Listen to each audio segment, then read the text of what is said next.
तो अब है एक्टिव ट्रांसपोर्ट, ठीक है। शॉर्ट डिस्टेंस ट्रांसपोर्ट का दूसरा तरीका पैसिव मैंने बता दिया। अब एक्टिव ट्रांसपोर्ट, सब कुछ पैसिव ट्रांसपोर्ट का उल्टा कर दो, सब कुछ, और कुछ बातें फैसिलिटेटेड डिफरेंस से सिमिलर कर दो। बस एक्टिव ट्रांसपोर्ट में कुछ नहीं है, एक्टिव ट्रांसपोर्ट, ठीक है।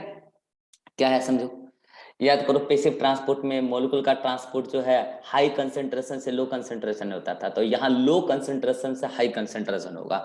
अब मुझे एक बात बताना, अगर सब्सटेंस का मूवमेंट लो कंसंट्रेशन से हाई कंसंट्रेशन की तरफ कराना है मूवमेंट, तो मुझे एक बात बताओ, क्या ये डिफ्यूजन प्रेशर से होगा?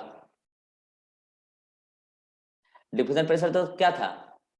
Pressure difference between the free energy of the system. तो मुझे एक बात बताओ, अगर इधर लो सब्सटेंस है, लो मटेरियल है, और इधर ज्यादा मटेरियल है, तो मुझे बताओ फ्री एनर्जी किधर ज्यादा और किधर कम है? फ्री एनर्जी किधर ज्यादा किधर कम है? इनसाइड फ्री एनर्जी ज्यादा, इधर ज्यादा और इधर कम है, मगर सब्सटेंस तो आपको मूव कराना है इधर से इधर, जिधर फ्री एनर्जी ज्यादा उधर ही कराना है, आपकी मजबूरी है, किसी पर्पज से आपको कराना है। तो इस एनर्जी से तो बात नहीं बनेगा, क्योंकि जो डिफरेंस है वो तो अलाउ कर रहा है इधर से इधर के लिए, वो आपको कराना नहीं है।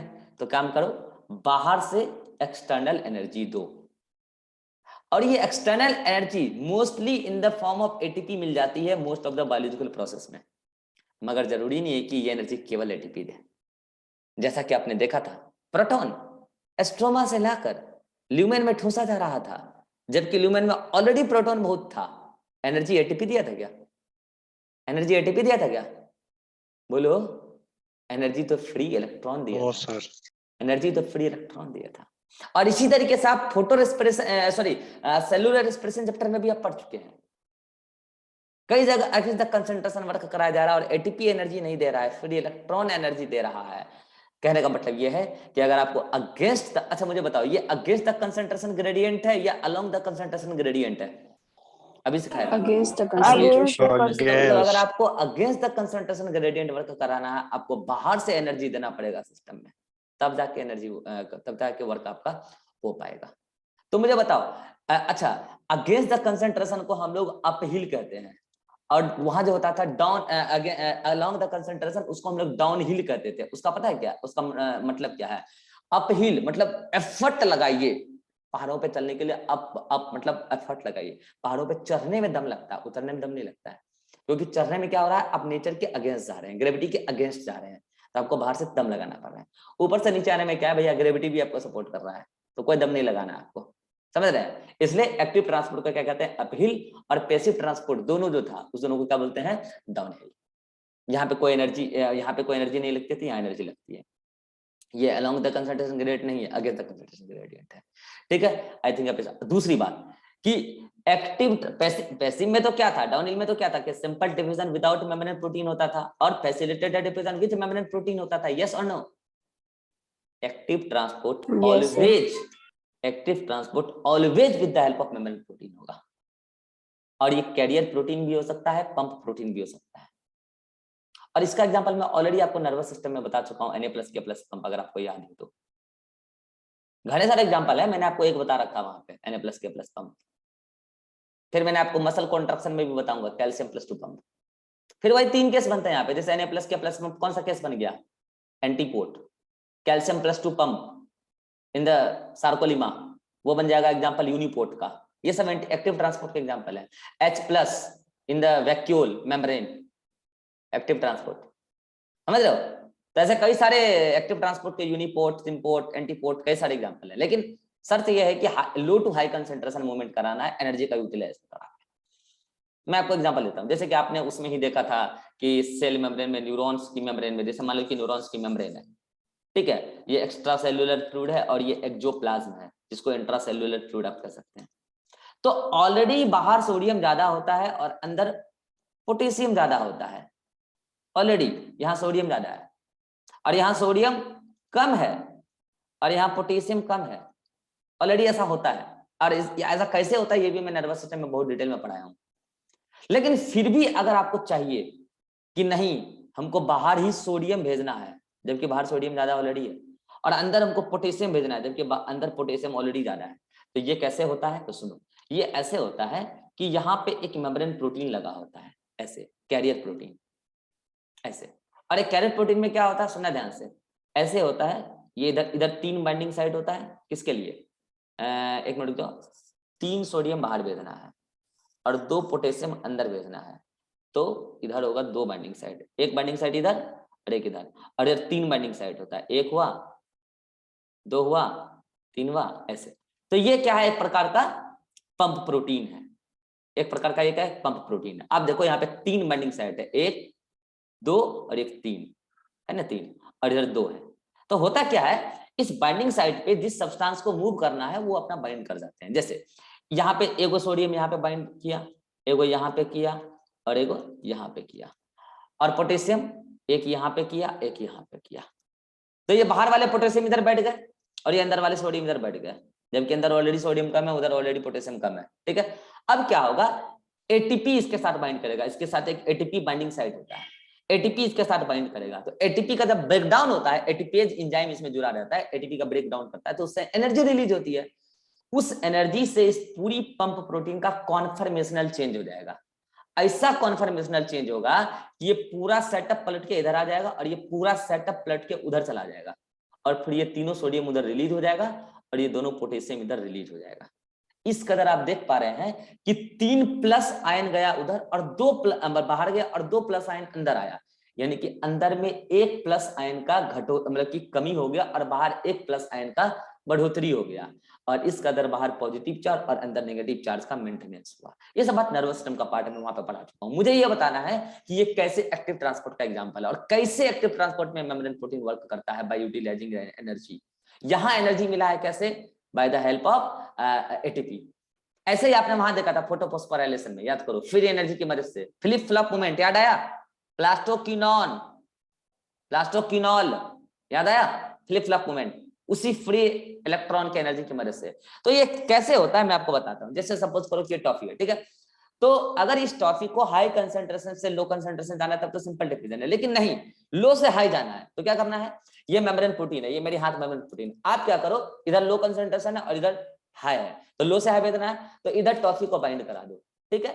और इस हाथों में, यह हाथ मालूम मेम्ब्रेन प्रोटीन है, इसमें एक एनर्जी दो, एनर्जी देने के बाद क्या होगा, इसमें कन्फर्मेशनल चेंज आएगा। ऐसे नहीं कि ये ऐसे पलट रहा है, नहीं, ऐसे नहीं आएगा। कैसा कन्फर्मेशनल चेंज आएगा, बाइंड कर गए ना, अब क्या होगा, ये ऐसे खुलेगा और ऐसे हो जाएगा, देख पा रहे हो, पहले ऐसे था तो टॉफी बाइंड किया था और इसका कन्फर्मेशनल चेंज ऐसे हो गया। तो आपको देखने से ऐसा लगेगा कि ये मेम्ब्रेन प्रोटीन ऐसे था और ये पलट गया, नारे ना, पलटता नहीं है। बाय यूटिलाइजिंग एनर्जी इसने अपनी कॉन्फर्मेशनल चेंजेस लाए और ऐसा चेंजेस लाया कि मॉलिक्यूल लो से हाई कंसंट्रेशन चला गया। इसके लिए कॉन्फर्मेशनल चेंजेस लाने के लिए ही एनर्जी का यूटिलाइजेशन होता है एक्टिव ट्रांसपोर्ट में। आई थिंक आपको चीजें क्लियर होगी। फिर से वही बात, मेम्ब्रेन प्रोटीन का इन्वॉल्वमेंट है तो इनहिबिटर इनहिबिट करेगा, सेचुरेशन आएगा, वही फैसिलिटेटेड डिफ्यूजन की तरह सेचुरेशन आएगा, हार्मोनल रेगुलेशन होगा, ट्रांसपोर्ट का सेचुरेशन आएगा, सेलेक्टिव परमिएबिलिटी होगा। ऐसा नहीं है कि इस पंप से कोई भी बाइंड कर जाए, किसी का भी हो जाए, ऐसा नहीं है। This is all about the active transport. अब मैं एक एक लाइन पढ़ के समझा देता हूँ यहाँ पे।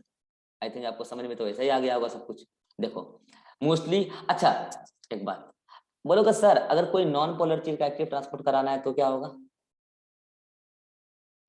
नॉन पोलर चीज का एक्टिव ट्रांसपोर्ट कराना है तो नहीं, सिंपल डिफ्यूजन तो पैसिव ट्रांसपोर्ट है।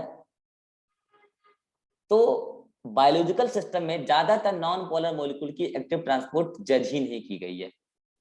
ज्यादातर एक्टिव ट्रांसपोर्ट पोलर मॉलिक्यूल का ही होता है, रेयरली नॉन पोलर मॉलिक्यूल का एक्टिव ट्रांसपोर्ट देखने को मिलेगा। वो सब चीज आप हायर क्लासेस में देखोगे। अभी इतना ही ध्यान रखो कि एक्टिव ट्रांसपोर्ट से ज्यादातर पोलर मॉलिक्यूल का ही ट्रांसपोर्ट होता है, जो कि पोलर मेम्ब्रेन प्रोटीन के थ्रू होता है, ठीक है।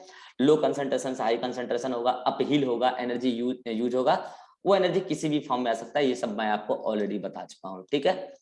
देन ये देखो किस प्रकार से कॉन्फर्मेशन चेंजेस हुआ, लो से हाई गया, वही रेट का सेचुरेशन आएगा। यही वाला एग्जांपल मैं आपको बता रहा था अभी, टॉफी वाला। इनिशियल और फाइनल देखने से ऐसा लगेगा कि आपने क्या किया है, पोलर मेम्ब्रेन प्रोटीन को पलट दिया है, पलटा नहीं है, कन्फर्मेशनल चेंज है। फिर से वही 4 बात देखने को मिलेगी, selective permeability of molecule, hormonal regulation, inhibitor, saturation, ये सारे तमाम चीजें आपको यहाँ देखने को मिलेगी, ठीक है। देन ग्राफ ठीक उसी प्रकार से आएगा जैसा फैसिलिटेटेड डिफिजन में आया था, कॉन्सेंट्रेशन बढ़ाते जाओ, डिफ्यूजिंग मॉलिक्यूल का पहले रेट बढ़ेगा फिर सैचुरेशन आ जाएगा, क्योंकि यहाँ पे मेम्ब्रेन प्रोटीन इन्वॉल्व है, पंप प्रोटीन कहते हैं एक्टिव ट्रांसपोर्ट में। और ये एग्जाम्पल मैं आपको ऑलरेडी अभी समझा चुका हूँ, ठीक है। 3 सोडियम बाहर 2 पोटेशियम अंदर, ठीक है। This is all about the introduction of the transport, passive transport and active transport. Easy सवाल यहाँ से भी पूछ लिए जाते हैं, बाकी अगर आपको ये क्लियर है तो आपको पूरा समझ में आएगा। चलो यहाँ तक कोई दिक्कत है तो मुझे बताओ। Vivek, no, Abhishek, no sir, Rajeshwari, sir active transport करेगा सर, तो जो एक सब्सटेंस है वो तो कन्फर्मेशनल चेंज में ऐसे पलट जाएगा सर, लेकिन अगर दोनों साइड से एक्सचेंज करना होगा सर तो वो कैसे करेगा? जैसे टॉफी वाला बताया दोनों साइड से चेंज करने वाला, तुम नर्वस सिस्टम का क्लास नहीं किया ना, इसलिए ऐसा पूछ रहे हो, बता देते चलो। वो देखो जो पार्क में लगा होता है, वो नहीं होता इस टाइप का, बैंक वगैरह में भी लगा होता है, सीसॉ नहीं, सीसॉ अलग चीज हो गया, सीसॉ कहते हैं उसको, अरे इस टाइप का बता रहा हूँ। अच्छा बता रहा हूँ, गेट वाला सर, हाँ इस टाइप का गोल गोल होता है, ठीक है। तो एक कॉलम इधर, एक कॉलम इधर, 2 कॉलम इधर हो गया मान लो, है 3 कॉलम इधर हो गया मान लो, इधर बड़े बड़े इधर मान लो कि रुको ऐसे, रुको मैं बता रहा हूँ, इधर मान लो कि 2 कॉलम है बड़े बड़े मोटू लोगों के लिए, ठीक है, और इधर मान लो 3 कॉलम है छोटे छोटे छोटू लोगों के लिए, ठीक है। तो अब ये इसमें क्या होता है, पूरा डंडा लगा होता है, ऐसे स्प्रिंग लगा होता है, घूमने वाला होता है, ठीक है। तो अब मान लो कि इधर जो लोग हैं उसको इधर आना है, मोटू लोगों को, तो एक मोटू लोग इसमें बैठ गया, एक मोटू लोग इसमें बैठ गया, ठीक है, इधर से 3 छोटू लोग इसमें बैठ गया, ठीक है, 3 छोटे लोग इसमें बैठ गया। अब क्या है कि कोई भी इसको बस थोड़ा सा घुमा दे, तो घूमने के बाद क्या हो जाएगा, ये मोटू लोग इधर आ जाएगा और ये छोटू लोग उधर चल जाएगा, और घुमाने में ही एनर्जी लगेगा, और इस तरीके से उसका कॉन्फॉर्मेशनल चेंज हो जाएगा, ऐसा समझ में। तो आपको फिर से वही बात, क्या बोलोगे कि सर देखने से ऐसा लग रहा है कि हमने उसको पलटा है, ऐसा नहीं है कि आप इसको ऐसे उठा के ऐसे पलट दिए, कन्फॉर्मेशनल चेंज आया है, are you getting my point? तो इस तरीके से उसमें होगा। हाँ, और कोई डाउट है राजेश्वरी, रिभा, अभिषेक? No sir. चलिए, तो अब आप क्या कीजिएगा, हाँ अब आप क्या कीजिएगा, एनसीईआरटी में आज यहां तक पढ़ लेना है, बता रहा हूं।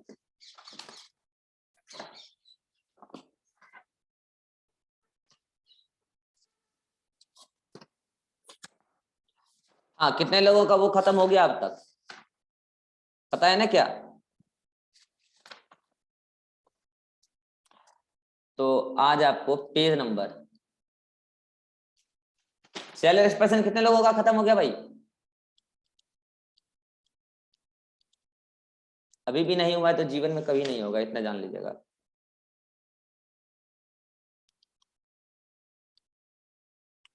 तो यहाँ पे आपको एकदम फर्स्ट लाइन से स्टार्ट करना है पढ़ना, एकदम बढ़िया सा लाइन पढ़ लेना, और यहाँ पे आपको हेडिंग नंबर 11.2.1 के ऊपर तक पढ़ना है, के ऊपर तक पढ़ना है, ठीक है, यहां तक पढ़ लेना।